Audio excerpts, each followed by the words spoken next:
Desde Anar Health Technologies le damos la bienvenida a este nuevo webinar de resolución de casos de complejos en inmunomatología.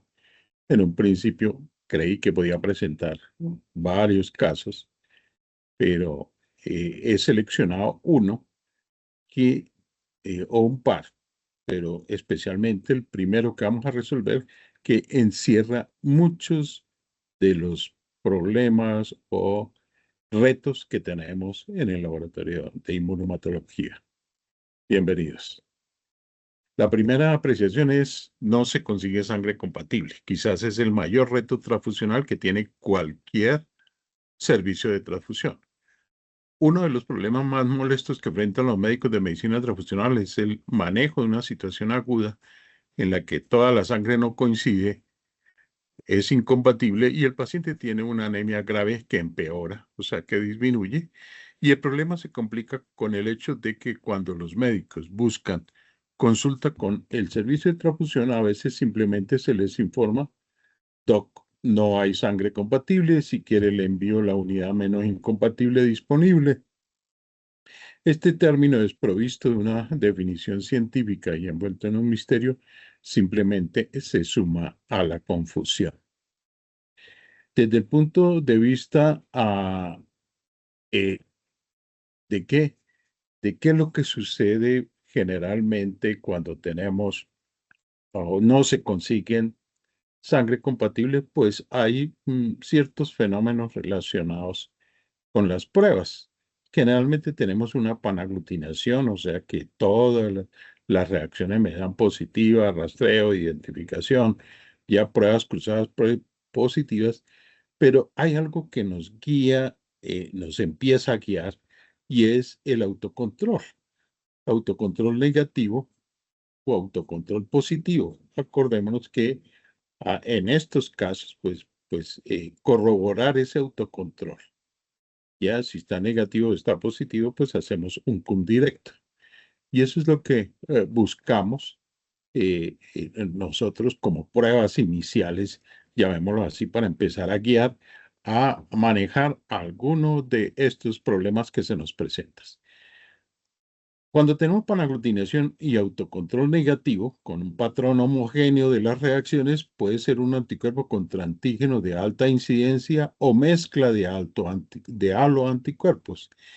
En esas dos situaciones estamos bien complicados, porque si tenemos un anticuerpo contra un antígeno público, pues obviamente que es difícil encontrar unidades compatibles con un antígeno de una frecuencia, por ejemplo, de un chelano, un K minúscula de un 99.8%, o un Luteran B, que también es de un 99%, ¿ya?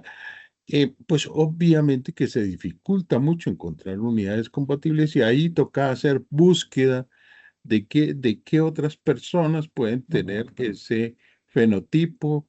Por fortuna ya se está creando una base de datos en nuestro país para poder transfundir a estos pacientes, sobre todo los anticuerpos contra antígenos de alta incidencia, y es precisamente que los hemos denominado un programa de pacientes con antígenos poco comunes o que o pacientes, perdón, donantes, ¿sí? También los llamamos donantes raros, ya, o poco comunes, ¿ok?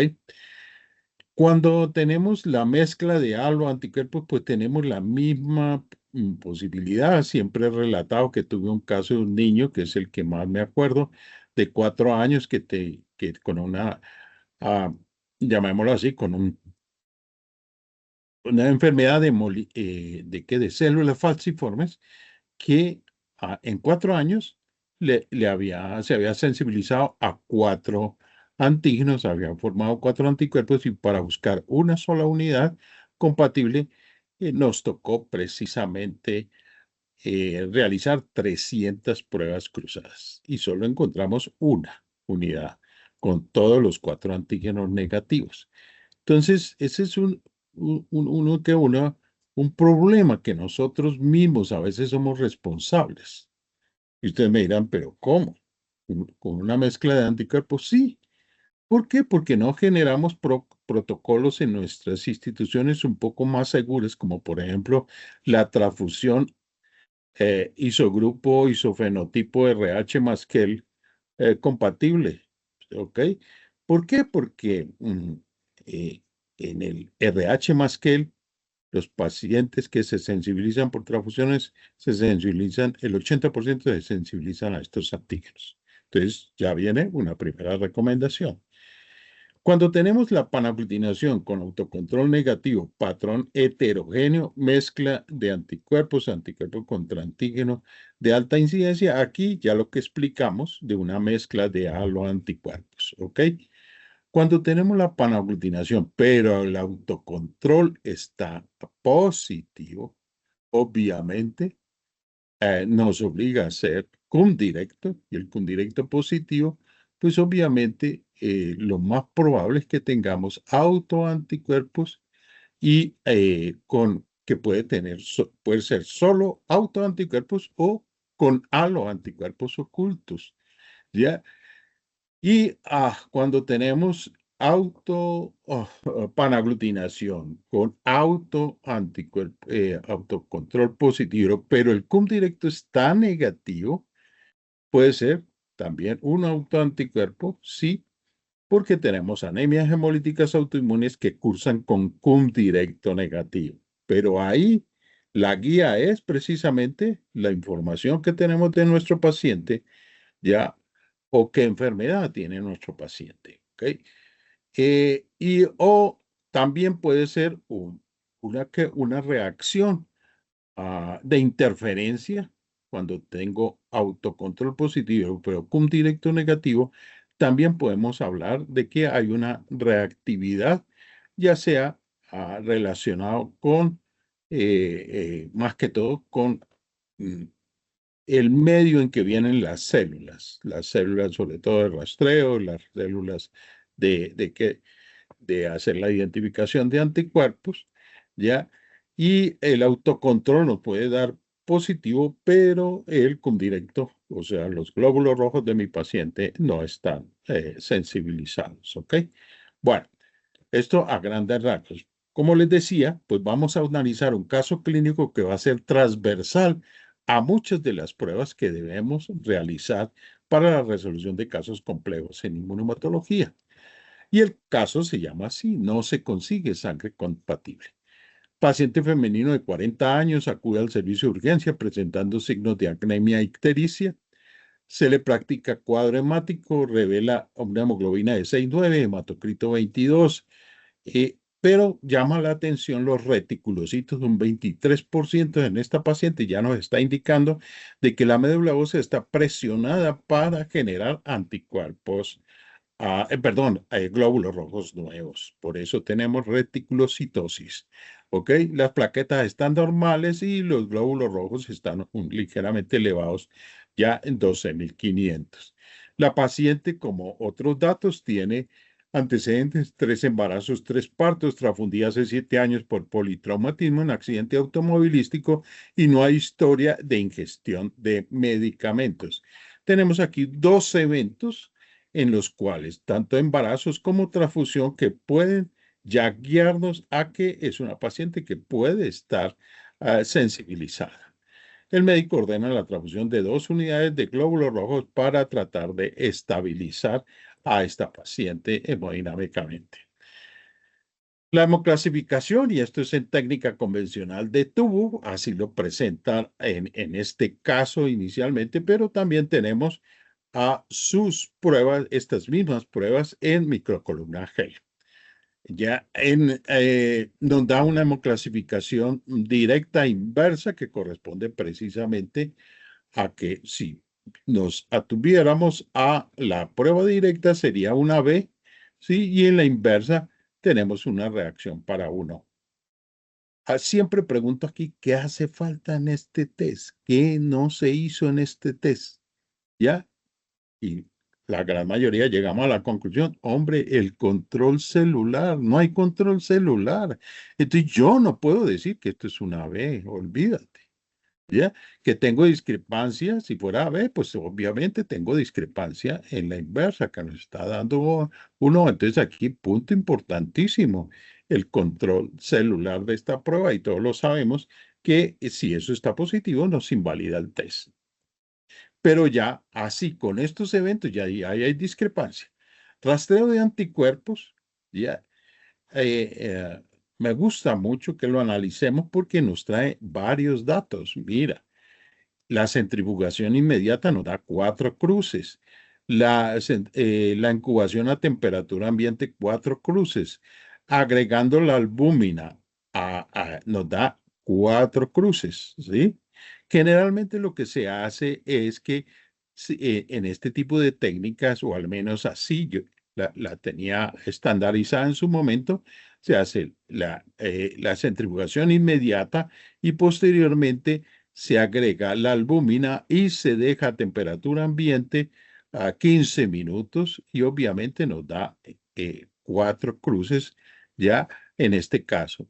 Posteriormente se lleva ese mismo tubo a una de qué incubación a 37 grados y obviamente era por espacio de 30 minutos y por lo tanto, porque estamos utilizando albúmina y hoy en día utilizamos LIS que nos disminuye el tiempo de incubación ya en cualquiera de las tecnologías que tengamos, convencional de tubo, en convencional, en tarjeta de microcolumna, ya lo disminuimos a 15 minutos. Ya, pero aquí la reacción me da que y en fase de antiglobulina y en fase de 37 grados, en la célula 1, 2 cruces, en la célula 2, 3 cruces, y en este caso que usaron células control de Coombs debido a la complejidad del caso, porque no fuera que este tipo de reacciones fueran por alguna interferencia. Acordémonos que las células control de Coombs se hacen es precisamente cuando tenemos una fase de antiglobulina negativa. ¿Sí? Pero en este caso, obvio, se utilizaron, eso depende del protocolo que se tenga en la institución, se utilizaron precisamente por la complejidad del caso. Igualmente, la función de estas células es chequear si el suero de Combs está funcionando y perfectamente aquí está funcionando.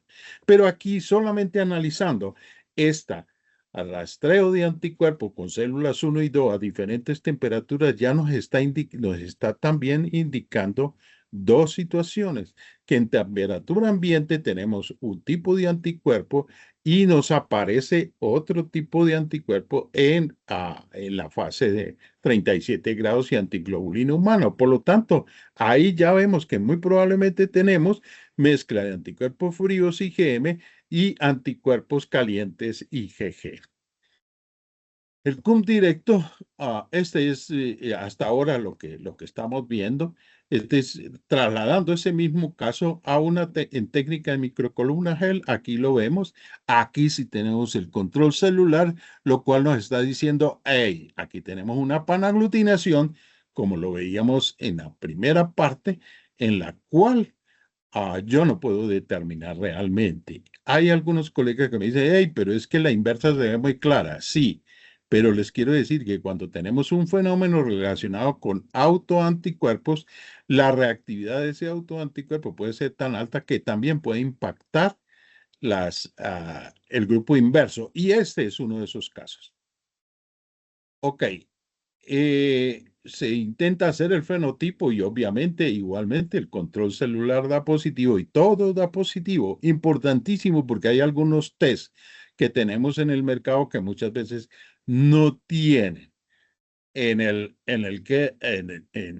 control celular no tienen no lo tienen y por lo tanto les da todo positivo, pero no saben si es real que todos esos antígenos estén positivos o sencillamente es un fenómeno de autoaglutinación.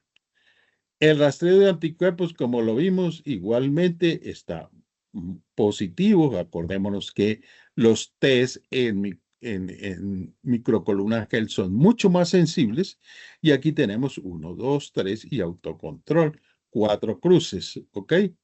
La identificación de anticuerpos igualmente nos presenta una panaglutinación con todos, ¿sí? Y con autocontrol positivo. Así que vamos viendo esto porque ya vamos a mirar el esquema inicial, ¿ya? Y tenemos que las pruebas de compatibilidad, algunas dan 4 cruces de incompatibilidad, pero otras menores. Y entonces muchas veces estas que nos dan menos cruces, si no logramos compatibilizar totalmente ese paciente, pues nos agarramos de ellas para poderle ofrecer al médico las menos incompatibles. ¿Ok? Desde el punto de vista en la fase de que de cum directo monoespecífico, cum directo fraccionado, en este caso, en técnica de tubo se utilizó la prueba antiglobulina poliespecífica positiva 4 cruces, anti-IgG positivo 4 cruces, anti-C3D positivo 4 cruces. Pero mira, en un caso similar como cuando se hace un cum directo fraccionado extendido, ¿sí? Porque también podemos, este puede ser el resumido, que solamente tiene anti-IgG y C3D por separado, pero este es mucho más completo que tenemos aquí. Un cum directo poliespecífico, una IgG positiva de 4 cruces, IgA, IgM, C3C, C3D de 4 cruces, y esto, IgG y C3D, está muy, muy relacionado con lo que vimos en el cuadro hemático, que hay una hemólisis activa y por lo tanto si hay hemólisis activa, hay producción precisamente de reticulocitos, ¿ok? Entonces, y tenemos uno más que es el C4 y un control negativo. Fíjate que aquí también estamos viendo que en la fase de rastreo en tubo, nos están indicando que podemos tener tanto IgG como IgM y aquí la estamos demostrando. Y esta IgM puede estar relacionado que cuando ese paciente se somete a frío o está como aquí en Bogotá y se somete a que no se abriga o lo que sea, puede tener crisis hemolítica por estos anticuerpos fríos y eso lo refleja también el hecho de que se tenga el C4 positivo. Hay un fenómeno hemolítico tanto por anticuerpos fríos como por anticuerpos calientes, ¿ok? Y otra de las explicaciones que quiero hacerles es que la hemólisis también puede tener esta IgM, ¿ya? En frío. Puede generar hemólisis intravascular y es la presencia de este marcador C3C. Cuando yo tengo C3C, así sea por cualquiera de los anticuerpos IgG, IgM, IgA, pero está presente el C3C, nos está indicando ese paciente está generando un proceso hemolítico intravascular, porque el C3C está dentro de las fracciones del complemento que cuando se activa la cascada del complemento va de C3 a C9 y perdón, de C1Q a C9 o de C3D a C9, ya la vía alterna, y por lo tanto, este C3C es temporal en el glóbulo rojo porque finalmente se destruye, pero cuando uno lo logra detectar, indica de que tenemos un fenómeno hemolítico agudo y intravascular. ¿Ok? Eso les quería compartir resolviendo estos casos complejos. ¿Qué tenemos? Discrepancia de grupo sanguíneo. No se puede validar el fenotipo de RH. Raymas, autocontrol positivo 4 cruces. La identificación de anticuerpos presenta una panaglutinación de 4 cruces, pruebas cruzadas incompatibles, ¿ya? Cum directo fraccionado monoespecífico, ¿ok? Que ya lo analizamos como tal, ¿ok? ¿Cuál es la sospecha diagnóstica de acuerdo al cuadro que vimos inicialmente? Sí, nos vamos precisamente al que tiene autocontrol positivo. ¿Sí? Y obviamente, con un directo positivo, pues desde luego ya nos está guiando que muy probablemente estamos frente a un fenómeno hemolítico autoinmune, porque hay presencia de lo que nos toca determinar. Hay presencia de autoanticuerpos y lo que nos toca determinar es si hay aloanticuerpos ocultos frente a este fenómeno. ¿Qué hacemos? Establecer grupo sanguíneo y fenotipo RH, sí. ¿Qué técnica sería la más adecuada? Pues hay que limpiar esos glóbulos rojos, bien sean con procedimientos físicos o químicos. Presencia de autoanticuerpos fríos y calientes, hay que tratar de absorberlos, eliminarlos, para poder establecer si tenemos o no anticuerpos, perdón, si tenemos aloanticuerpos detrás de estos autoanticuerpos. ¿Qué técnicas serían las más adecuadas para eliminar los autoanticuerpos? Pues tenemos técnicas de autoabsorción y de aloabsorción. ¿Cuál es su criterio transfusional si la transfusión es urgente? Es decir, la paciente está por debajo de ese hematocrito de hemoglobina que nos dijeron, o sencillamente la paciente entró en una crisis con signos y síntomas de hipoxia y necesita la transfusión. Por lo tanto, ahí hay que tener en cuenta, ahí no se puede esperar, porque sabemos que las técnicas que usamos para el desarrollo de estos casos son demoradas. Entonces, ¿cuál es? Ahí no hay nada que hacer. La menos incompatible, ya sugiriéndole al médico precisamente lo de la premedicación. Muchas veces cuando ellos ya son pacientes conocidos, sobre todo anemias hemolíticas crónicas, pues obviamente ellos generan sus propios protocolos precisamente de esteroides que van a disminuir esa reactividad o esa destrucción de los glóbulos rojos en el paciente, ¿ok? Pero eso sí, no olviden, si se manda la menos incompatible, deben recibir la orden. Y eso está por norma, que el médico tiene esa potestad, ¿sí? Para poder salvar esa vida de ese paciente o lo que sea, pero debe emitir la orden. Los expertos, ¿qué opinan sobre las pruebas pretransfusionales del paciente con autoanticuerpos? Dice, si no existe urgencia por transfundir, las pruebas pretransfusionales serán lo más completa posible. Si existen antecedentes transfusionales u obstétricos, seremos especialmente exigentes con las pruebas a realizar. Siempre tendremos unidades preparadas por si fuera necesario transfundir en otro momento. ¿Ya? Las pruebas de compatibilidad transfusional, pues las que hemos registrado normalmente siempre, grupo ABO-RH con directo completo, escrutinio e identificación de anticuerpos, absorción del autoanticuerpo, fenotipo o genotipo, en estos casos, es en los laboratorios de alta referencia utilizan es genotipo porque ahí no interfiere que tengan los autoanticuerpos. Estudio del eluido o de la ilusión, y esto precisamente es una de las recomendaciones que hace mi profesor, el doctor Muñiz. Técnicas de elusión. Dijimos que para poder establecer el grupo sanguíneo y el fenotipo RH o cualquier fenotipo, debo limpiar esos glóbulos rojos. Entonces debo emplear técnicas de elusión. Y cuando tenemos un CUM directo positivo y queremos establecer qué está causando la sensibilización del glóbulo rojo, además de realizar el CUM directo fraccionado con monoespecífico, podemos realizar técnicas de elusión. Dependiendo de lo que se necesite, se pueden utilizar técnicas que limpien el glóbulo rojo para hemoclasificación. Si necesito identificar el anticuerpo que está causando el fenómeno hemolítico, generalmente usamos técnicas que destruyen el glóbulo rojo y puedo estudiar el anticuerpo que se libera. Sí, aquí tenemos precisamente en esta imagen unos glóbulos rojos con anticuerpos presentes, ¿sí? Si yo necesito hemoclasificar, debo retirar esos anticuerpos de alguna forma sin dañar el glóbulo rojo, pero si yo necesito lo que está aquí pegado, que es una IgG, pues puedo utilizar una técnica de elusión que me destruye el glóbulo rojo y me libera el anticuerpo.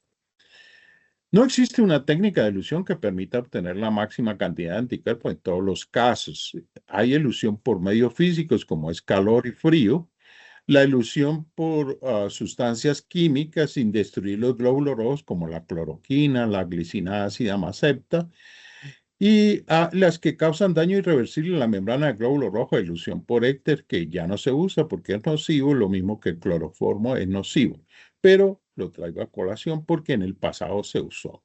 Y actualmente utilizamos mucho la elusión ácida. Por eso tengo marcado en rojo los que más usamos generalmente.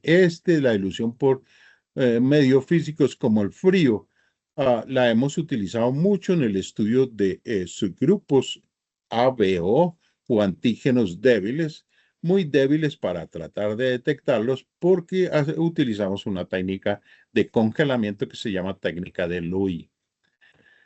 La disociación por calor, que este es nuestro caso, ¿sí?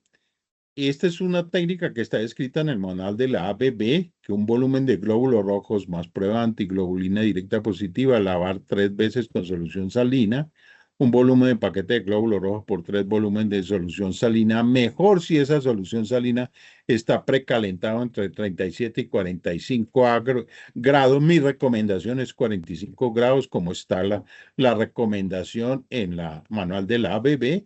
Incubar a 45 grados centígrados de 10 a 15 minutos agitando ya por lo menos cada 5 minutos. Centrifugar y descartar sobre nadante, evaluar el condirecto, repetir el procedimiento y evaluar los antígenos. Sí, con un solo lavado de estas, en esta técnica, ya el condirecto me da a mí negativo, pues el problema estaba relacionado más que todo con anticuerpos fríos y bueno, ya puedo realizar todos mis otros procedimientos, ¿sí?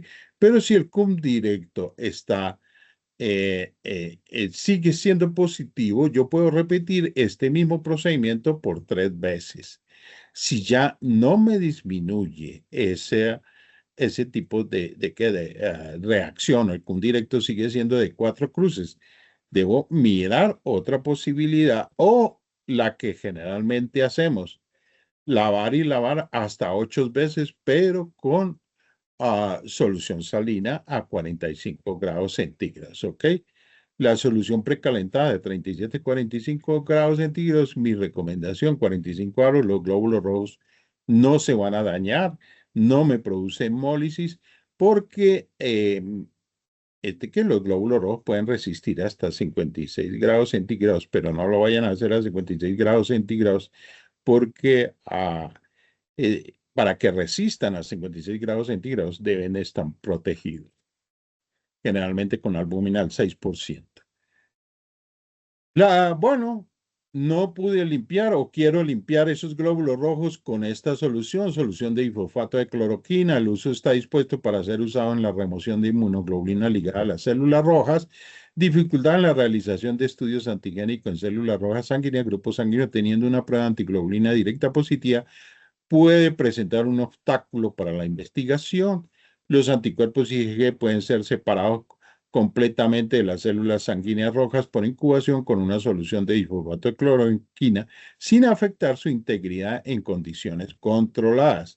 En el estudio de antígenos eritrocitarios por técnica antiglobulina indirecta, si los glóbulos rojos están cubiertos de IgG, un directo positivo se debe tratar porque generan falsos positivos. Eso es muy cierto, ¿ok? Sobre todo si esas técnicas de antígenos eritrocitarios se hacen hasta fase COMS.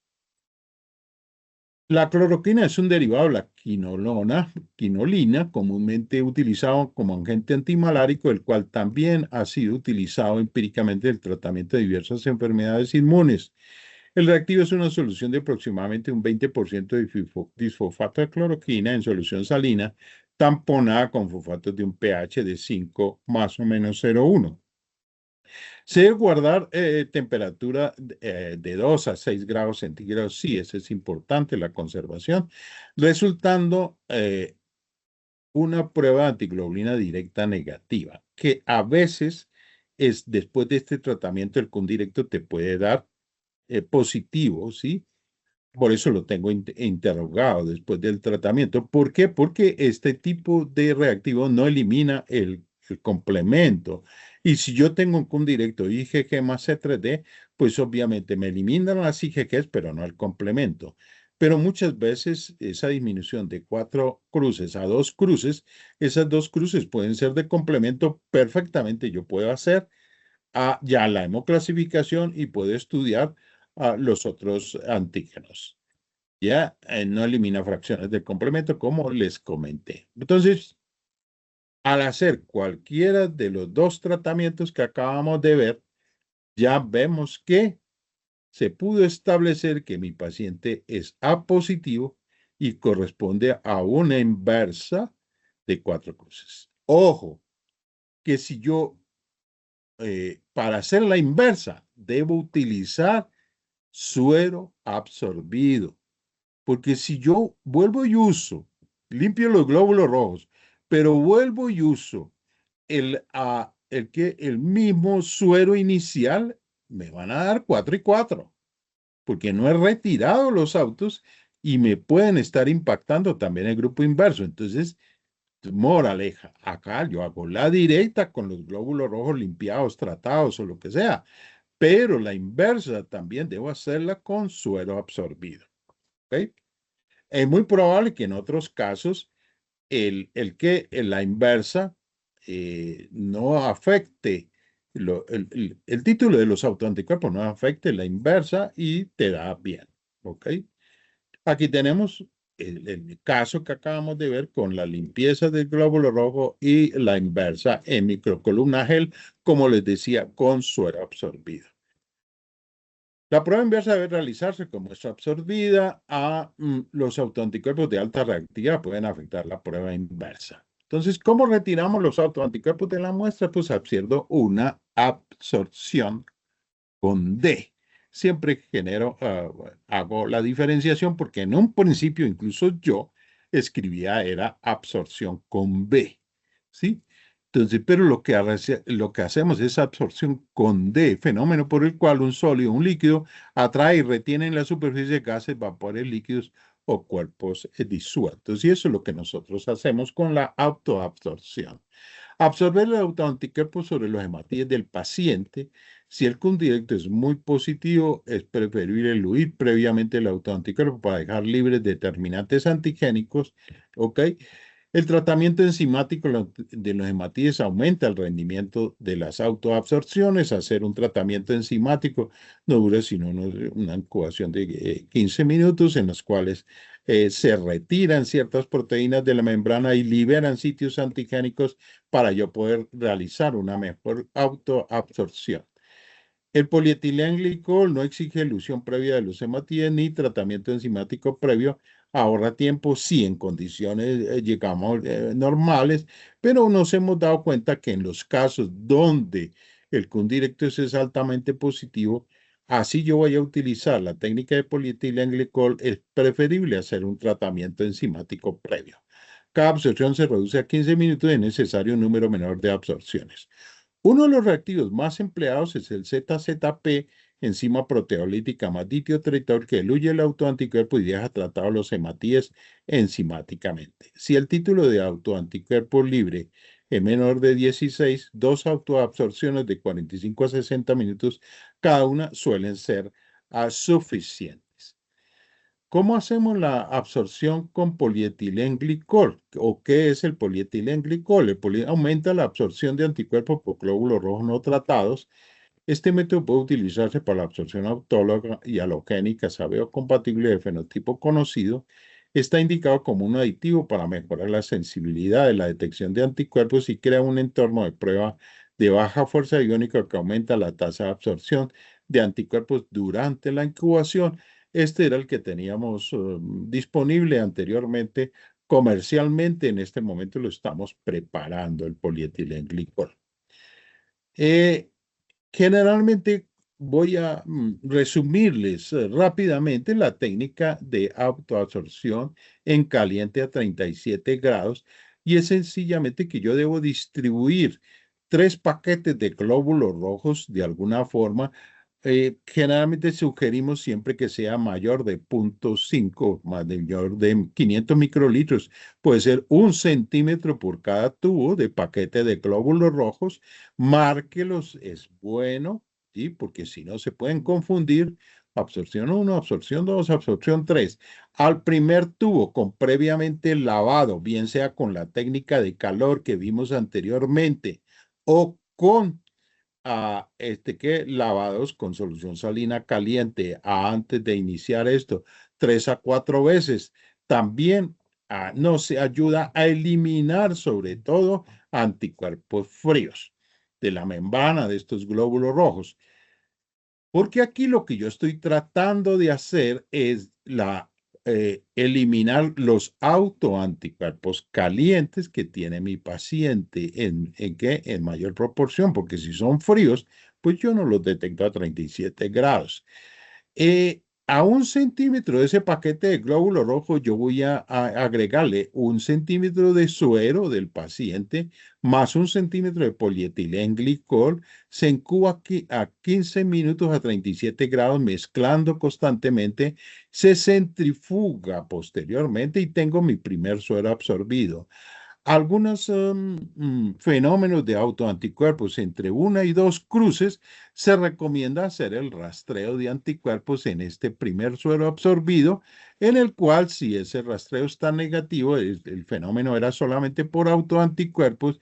Si ese rastreo está positivo y tengo reacción muy parecida a la inicial, ¿sí? O sea, el rastreo inicial, pues obviamente que debo continuar con otras absorciones, ¿ok?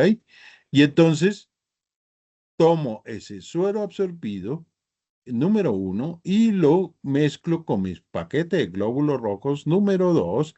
Voy a mezclar en cubo 15 minutos, centrifugo y tengo el suero absorbido 2. Vuelvo y realizo mi rastreo, ¿sí? Y evalúo si sigue la presencia de autos, si hay una célula que me da positiva, la otra negativa, tengo autos más alos, pero si disminuyó la reactividad, pero aún hay autoanticuerpos, debo realizar la tercera absorción y es tomar el suero absorbido número 2, mezclarlo con los glóbulos rojos 3 y obviamente incubar a 15 minutos y centrifugar y separar ese suero. Al separar ese suero, pues obviamente tengo mi suero absorbido 3, en el cual hago mi rastreo, hago y identifico. Ya les voy a mostrar precisamente si yo hago esas 3 absorciones, ya, y finalmente establezco un patrón de reacción o me da negativo, ya vamos a ver la interpretación. Quiero darle los créditos precisamente a estas imágenes, a este colega del Perú que se llama el doctor Edwin Santiago, con el cual tenemos una gran amistad. Ya que he ido varias veces al Perú y hemos participado en varios eventos. El esquema de interpretación después de 3 autoabsorciones, ¿sí? Partiendo de un rastreo inicial de 3 a 4 cruces, tanto células 1 y 2 y autocontrol, la interpretación 1, posabsorción, me da la célula 1 negativa, la célula 2 negativa. No es necesario hacer autocontrol. ¿Por qué? Porque es que yo tengo más cargado ese glóbulo rojo, yo estoy absorbiendo autoanticuerpos, entonces, ¿para qué hago autocontrol? En este caso, que se me negativiza el rastreo, el fenómeno es solamente por autoanticuerpos, todos felices, ¿ok? ¿Ya? Después de 3 absorciones. Y entonces, la interpretación nos dice que compatibilizar fenotipo compatible y transfundir paciente premedicado.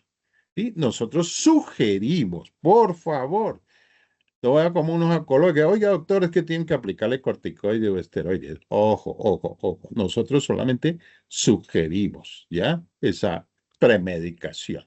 Ya los médicos hoy tienen ya esos protocolos muy bien establecidos, o si no, en cualquier eh, de estas plataformas de investigación lo encuentran, ¿ok? Hoy en día. Interpretación, perdón, disculpen, vamos al caso 2, que tenemos un rastreo positivo con células 1 y con células 2 negativo. Aquí la interpretación es auto más aloanticuerpos. Entonces, ahí la interpretación es compatibilizar fenotipo compatible, transfundir a paciente premedicado, vigilancia médica y si se alcanza o si el tiempo nos lo permite. Lo ideal es identificar el anticuerpo y buscar unidades antígeno negativo. Tenemos la interpretación 3, que no me bajó nada de uno del rastreo inicial. Alta reactividad de autoanticuerpos, es probable que tenga que seguir absorbiendo para retirar la mayor cantidad de esos autoanticuerpos o optar por otra técnica de precisamente de tratamiento de esos glóbulos rojos o de autoabsorción o aloabsorción. Lo otro que quiero recomendar, creo que lo tengo más adelante, es que no se pueden realizar más de 6 autoabsorciones. La interpretación 4, que de 3 a 4 cruces me bajó a WIC, 1 o 2 cruces, WIC o 1 o 2, es probable que todavía tenga títulos de autoanticuerpos. Muchas veces con esta WIC, y solamente tenía 3 paquetes, hice 3 autoabsorciones, pero me está dando WIC, traten de compatibilizar. Muchas veces se encuentran unidades compatibles cuando yo tengo esta reactividad WIC. Miremos la interpretación. Dice que utilizar otro método de absorción de que en reemplazo del polietilenglicol, el ZZP, si no es posible compatibilizar y enviar la menos incompatible de transfusión de paciente premedicado y bajo estricta vigilancia médica. Me faltó colocar aquí que además de que del ZZP se puede utilizar también aloabsorciones. Cuando fracasa la autoabsorción con polietilenglicol. Nota, se debe informar que la muestra paciente tiene autoanticuerpos calientes o fríos, los que yo haya determinados, y las pruebas cruzadas se realizan con muestra absorbida. Sí, hay que hacer esa aclaración porque muchas veces, sobre todo, ustedes remiten la muestra, ¿sí?, de un servicio de gestión pretransfusional, le devuelven unas unidades compatibles y hay colegas que hacen con una muestra que ellas dejaron guardada en su servicio, vuelven a hacer la prueba cruzada y que llaman al banco y dicen, pero es que las unidades que usted me está mandando compatibles me están dando aquí incompatibles, hombre. Entonces, desconocimiento total de lo que se hizo precisamente en el servicio, que fue eliminar in vitro los autoanticuerpos para poder precisamente establecer si tenía aloanticuerpos. Por eso se hace siempre esa aclaración, lo mismo que se le hace para el médico, esa aclaración de que las pruebas están compatibles por muestra absorbida. ¿Ok? Se recomienda premedicación, ¿ok? No se pueden realizar más de 3 absorciones con polietilenglicol. La reactividad de una cruz, una absorción de 2 y 3 cruces, 2 o 3 absorciones. Para evaluar el suero absorbido, utilizar doble de muestra para ajustar la dilución del suero con polietilenglicol. Si yo utilizo 25 y 50 de células, pues utilizo 50 y 50. ¿Se debe evaluar el suero absorbido? Sí, solo en 24 horas. ¿Ok? Es eso. La absorción autóloga con ZZP, pues un reactivo bien interesante, limpia totalmente el glóbulo rojo, elimina IgGs, IgMs, elimina el complemento, ¿sí? Extrae autoanticuerpos calientes fijados, los hematíes quedan listos para técnicas de autoabsorción caliente, ¿sí? Este es el que existía porque ya no lo tenemos en nuestro país, es probable que vuelvan de nuevo, es el famoso WARP, que la sigla que es remoción, medio de remoción de autoanticuerpos, ¿ok? Principio de la prueba, cuando existen autoanticuerpos calientes, ya sea en anemia hemolítica autoinmune caliente o por medicamento, en ocasiones tienen una especificidad única, pero también pueden ser inespecíficos reaccionando con todos los hematíes. Si además están libres en el plasma, pueden enmascarar otros anticuerpos subyacentes. El OANA es un reactivo basado en el reactivo ZZP, una solución enzimática sulfídrica que se utiliza para preparar los hematíes sensibilizados, liberando los anticuerpos IgG y el complemento para así poder ser usados en técnicas de autoabsorción. Los hematíes tratados se combinan con el suero autólogo y este se incuba a 37 grados. Los autoanticuerpos IgG inespecíficos se absorberán a los hematíes y serán eliminados del suero plasma. Es una técnica es rápida realmente y nos permite, por ejemplo, vienen ya los reactivos liofilizados, solamente se diluye la muestra, perdón, el reactivo con y se utiliza para limpiar esos glóbulos rojos. Las absorciones halogénicas es un método de elección si existen transfusiones recientes de menos de 3 meses y o cuando no disponemos de suficientes hematíes del paciente o cuando fracasan, sobre todo las del polietilenglicol, las autoabsorciones de polietilenglicol. Los paquetes de glóbulos rojos se pueden tratar con enzimas, que en nuestro caso es la bromelasa, y la bromelasa, ¿qué es lo que hace? Me elimina precisamente a estos proteínas donde se expresan los antígenos CCS y los DAFI, ya, que en este caso, y entonces si yo los elimino, así como tal, pues yo solamente busco células R1 que tengan KEL, ¿sí? Que tengan YK positivo o YKB positivo, cualquiera de los dos, ¿ok? Y la RR2 y eso. Entre estas 3 células, pues obviamente yo puedo detectar todos estos anticuerpos que no se absorben en cada uno de ellos. Entonces, precisamente por eso es una absorción halogénica, utilizando estos paquetes de glóbulos rojos previamente tratados con enzima. Mira que es un recurso valiosísimo ya el poder hacer ese tratamiento enzimático antes de hacer las absorciones halogénicas. Entonces tenemos una absorción con células unas que absorbe auto y GKA, en este caso, ya, y el suelo absorbido me da no reactivo. Con las células 2 absorbe el auto y el GKA y el suelo absorbido me da reactivo. Pero la absorción 3, que sí tiene, ya, el que no tiene el JK está negativo, sí, obvio, en el suero absorbido me queda el anti-JK y lo puedo precisamente identificar. Sigamos en nuestro caso, que hicimos la identificación posterior a la autoabsorción, en el caso que estamos analizando, que venimos analizando, resulta que tenía halos más altos y, obvio, identificamos el halo anticuerpo y el halo anticuerpo me da una especificidad de anti-C minúscula. ¿Ok? Anti-C minúscula. Entonces tengo mezcla en mi paciente que vimos desde un principio que no se consigan sangre compatible, ya tenemos mezcla de halo y autos. Cuando se llega a la conclusión del estudio, el paciente es ARH positivo con proceso de intensa eritrosensibilización inmune, lo cual provoca discrepancia de grupo, panaglutinina caliente, autoanticuerpo frío, especificidad anti y que también provocó discrepancia. Anemia hemolítica autoinmune mixta, lo presenciamos o de pronto pudimos pensar en ello de que era mixta porque en el rastreo inicial habían anticuerpos fríos y calientes. A la sensibilización por anti-C minúscula del sistema de Reye sin desestimar otros anticuerpos, ¿sí? O sea, ¿por qué sin desestimar? Discúlpame que me devuelva. Porque cuando yo tengo un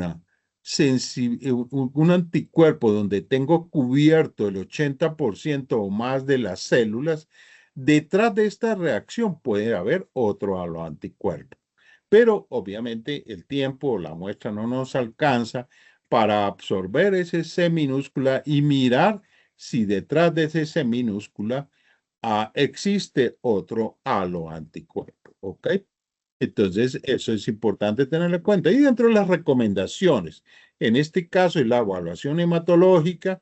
Por hematología, sí, muy importante evitar transfusión en lo posible. En caso necesario, hacerlo con eritrocitos leucorreducidos de igual fenotipo, RH y Kell, y hacer prueba cruzada con suero autoabsorbido. ¿Ok? Eso es importante. Lo que uno espera, generalmente este es otro caso, sencillamente que le estoy viendo finalmente que pudimos establecer. En este caso, el paciente fue en un primer nivel o un segundo nivel, fue clasificado como AB y le transfundieron 2 unidades AB, ¿ya? Y cuando llegó a un tercer nivel se pudo establecer esto.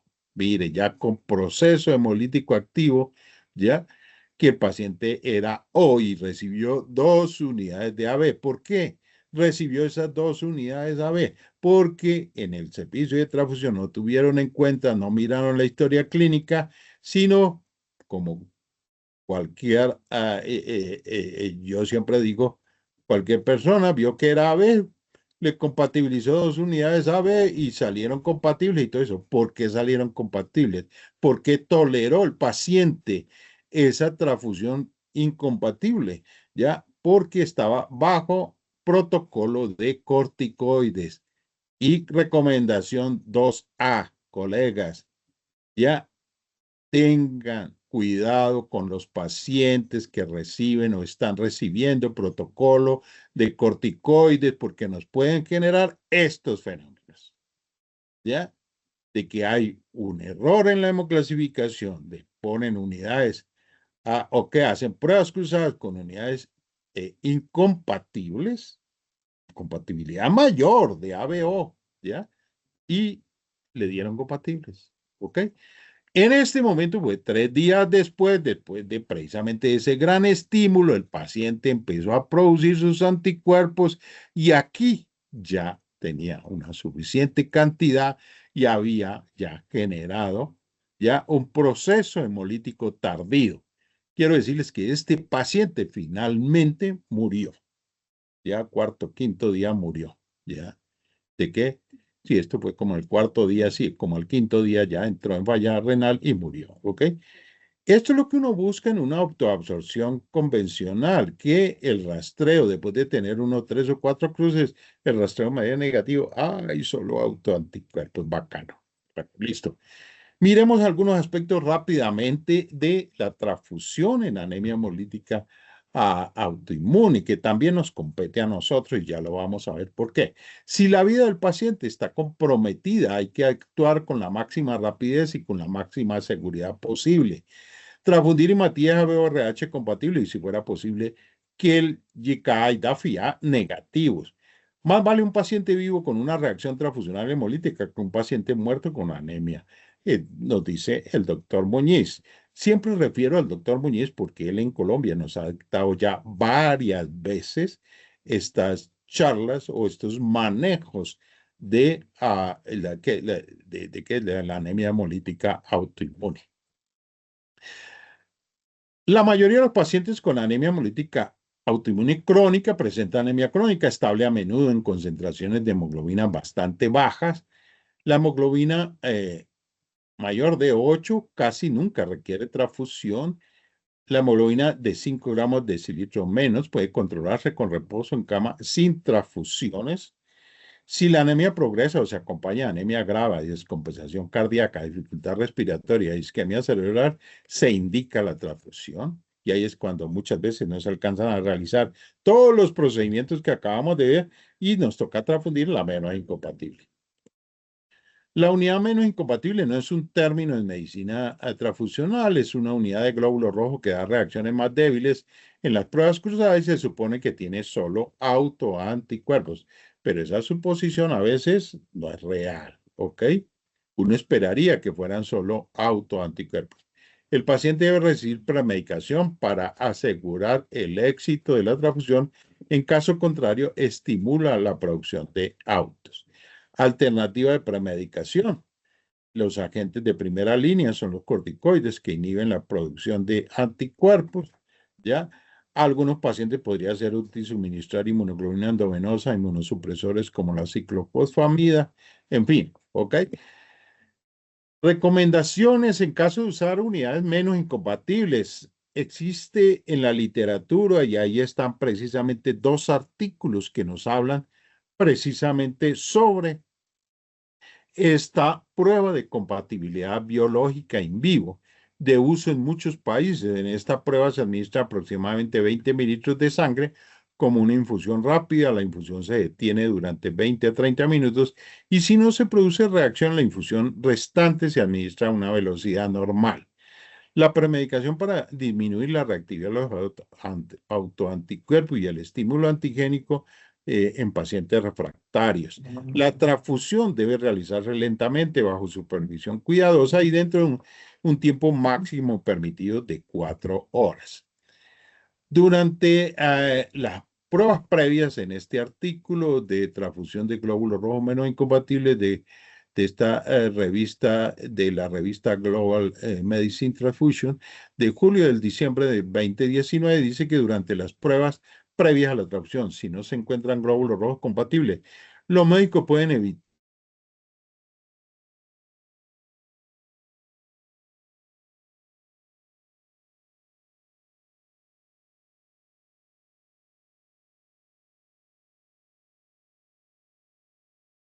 ¿sí?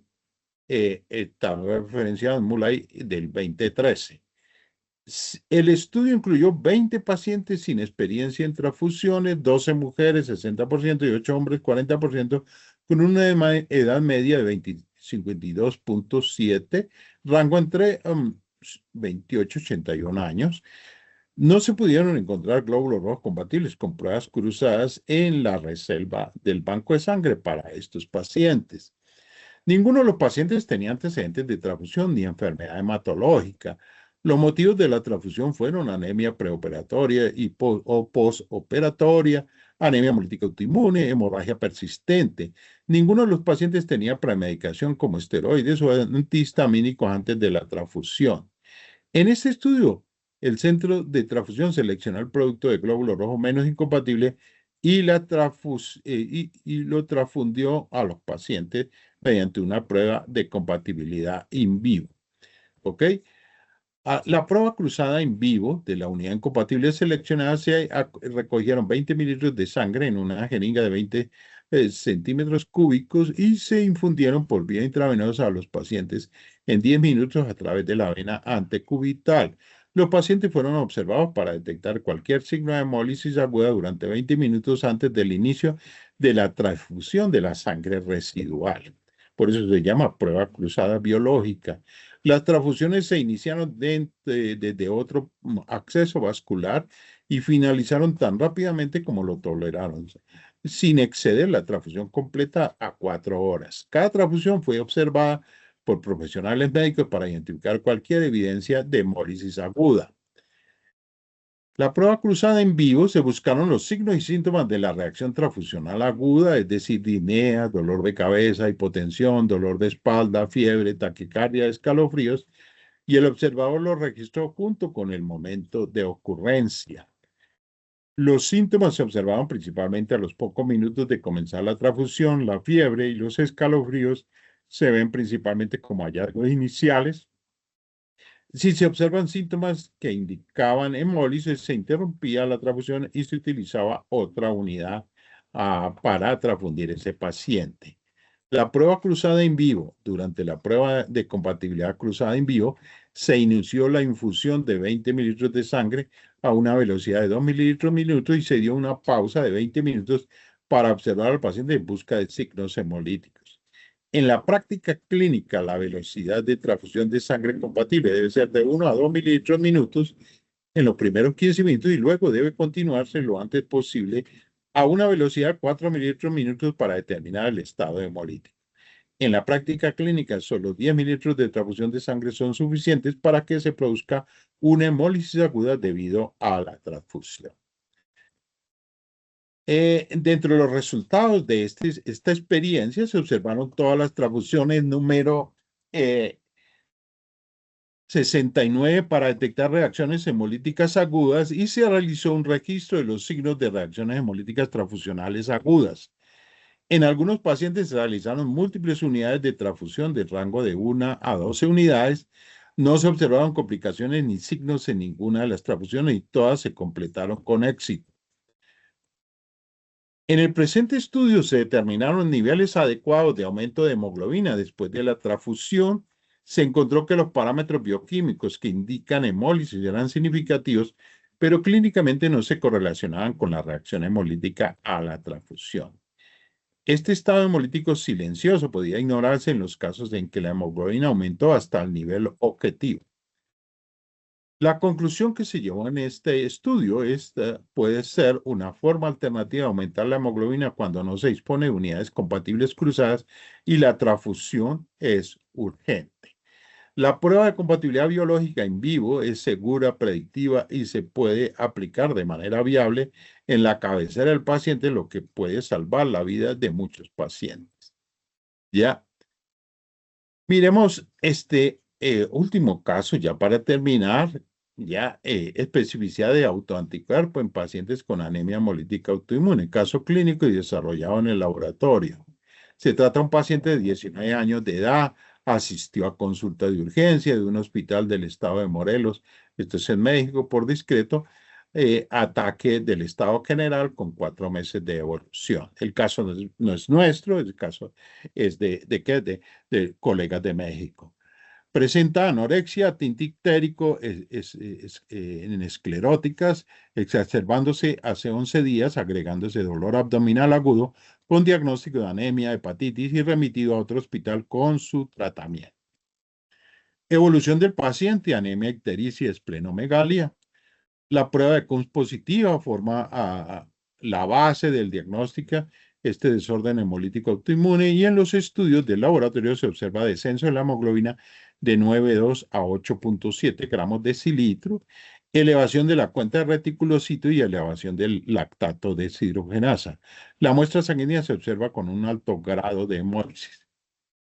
Se realiza en el paciente la determinación del grupo sanguíneo AB o RH de rastreo de anticuerpos irregulares y autocontrol obteniéndose los siguientes resultados. Fíjense el suelo, totalmente hemolizado. ¿Ok? ¿Qué tenemos en la directa? Uno, control celular negativo, así que no hay anticuerpos fríos, ¿ya? Y tenemos que nos genera una inversa que corresponde con el grupo directo. Cuando se hace el rastreo, ¿sí? Si estamos en un fenómeno hemolítico autoinmune, nos da a precisamente células 1 y 2, incluso Diego A, ya como una tercera célula, todas negativas, pero tenemos autocontrol positivo con directo positivo. Entonces, anemia hemolítica autoinmune con rastreo negativo y autocontrol y con directo positivo. Regularmente uno encuentra es al contrario, que puedo tener rastreo positivo con cum directo negativo, autocontrol negativo en un 10% de fenómenos hemolíticos autoinmunes. Pero continuemos. Al obtener una prueba de antiglobulina humana directa positiva y por tratarse de un diagnóstico de anemia hemolítica autoinmune se realiza elusión ácida. ¿Sí? O sea, lo que está pegado en el glóbulo rojo, vamos a analizarlo.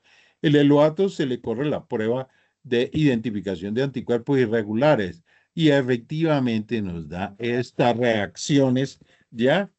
Que generalmente está detrás un halo anticuerpo, que es un anti-C minúscula, imagínense. Entonces, se puede proceder a realizar el fenotipo RH del paciente en la tarjeta DigiGel RH más que como se puede observar, el paciente tiene el antígeno C minúscula y sin embargo en el lugar se detectó anti-C minúscula. Wow, se nos complicó más la vida porque tenemos un auto-anti-C minúscula. ¿Ok? Por lo que se concluye que se trata de un auto-anti-C minúscula. Conclusión en este caso, de acuerdo con el análisis de este caso, se observa claramente que no se encuentran anticuerpos irregulares libres en el suelo del paciente, pero sí se detecta un probable auto-anti-C en el eludido, trabajando con los eritrocitos del paciente. Las pruebas cruzadas de compatibilidad sanguínea se trabajaron con plasma y eludido del paciente con base al fenotipo del paciente. Cabe resaltar que para el fenotipo a otros sistemas utilizando técnica en tubo fue necesario realizar limpieza del eritrocito con técnica de elusión, ya que inicialmente, debido a la interferencia causada por el autoanticuerpo, por el anticuerpo pegado en la membrana eritrocitada, todos los resultados eran positivos. Los resultados de las pruebas cruzadas sanguíneas fueron compatibles con el UDI y con el plasma del suero del paciente, ya que se seleccionaron unidades C pequeño negativo, obvio. Ahora, viene la pregunta, ¿cómo se origina un autoanticuerpo con especificidad de antígeno C pequeño? Sí, la literatura nos dice que un autoanticuerpo con especificidad de antígeno C pequeño se origina a partir de una violación de la tolerancia autoinmune del cuerpo. A menudo provoca por factores subyacentes como medicamentos, infecciones, enfermedades autoinmunes o tumores que lleva al sistema inmunológico a producir anticuerpos contra sus propios glóbulos rojos. La prueba de CUM directa positiva sin haloanticuerpos séricos detectables, que es la otra discrepancia que encontramos, muy probablemente puede corresponder a una baja concentración o afinidad de la concentración de los autoanticuerpos en circulación. Puede ser demasiado baja para ser detectada por los reactivos de prueba, pero aún suficiente para causar sensibilización de los glóbulos rojos. ¿Ok? Entonces, como conclusión de estos dos casos que les he compartido, para tener en cuenta en la resolución de casos complejos de neumomatología, hay que considerar algunos aspectos importantes. La procedencia de muestra y la impresión diagnóstica del paciente juega un papel preponderante, muy importante como punto de partida en la resolución de los casos. Esa puede ser desde ese punto de vista la guía. Lo vimos desde un principio con algunos y este no era un resumen muy completo, solo nos decía que esta paciente, en primer lugar, tuvo transfusión anterior por un accidente y además tuvo 3 hijos. Entonces, por eso estaba también a los sensibilizada. Los antecedentes de transfusión obstétrica de mujeres, como le acabo de mencionar, nos pueden orientar en procesos de sensibilización a antígenos eritrocitarios. El uso de pruebas especiales como CUM directo fraccionado monoespecífico, absorciones, auto o haloabsorciones, pruebas de elusión, antisueros para otros antígenos diferentes a ABO y RHD, y ahora que ya estamos incursionando en la era de la biología molecular, el genotipado eritrocitario, es de vital importancia según las referencias que tenemos de laboratorios de referencia que utilizan este tipo de técnicas.